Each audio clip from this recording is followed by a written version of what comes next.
Last week we told you how 42 Crestwood protesters got their disorderly conduct and trespassing charges dropped by the town of Reading court judge. Well, today WENY's Samantha Potter spoke with the Schuyler County District Attorney to find out why this happened.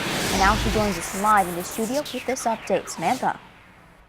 Jennifer, Schuyler County District Attorney Joe Fazzari says in order to save the county money and unclog the courts and jails, some sort of agreement had to be made between the protesters and the county. Last week, Reading Town Court Judge Raymond Berry dismissed 42 cases against Seneca Lake gas storage protesters, saying it was in the interest of justice. Charges including trespassing and disorderly conduct were dropped in exchange for a promise from the protesters to not get arrested again.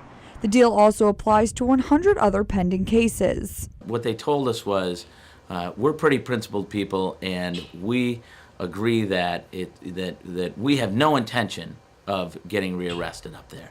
So in our eyes, that was the best case scenario. For the past 5 months, members of the group, We Are Seneca Lake, have been blocking the gates of Crestwood Midstream as part of a protest against a possible expansion of the gas storage facility. More than 250 arrests have been made because of the protest, costing Schuyler County added expenditures. Now, every time the protesters are in court, the county makes sure there's at least 2 deputies inside the courtroom as well, just to make sure nothing happens. But now every time they do that, it costs the county an estimated $500 to pay those deputies. During the court hearings, some people chose jail time rather than pay a fine, and oftentimes it was the same people getting arrested again and again, costing the county more money by tying up its courts, jails, and law enforcement officers.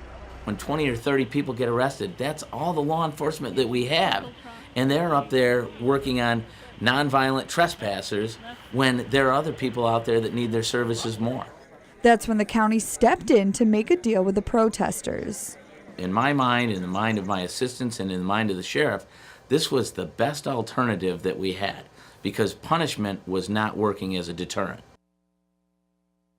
Since negotiations between the DA and the lawyers representing the protesters started 5 weeks ago, there have been no arrests outside Crestwood.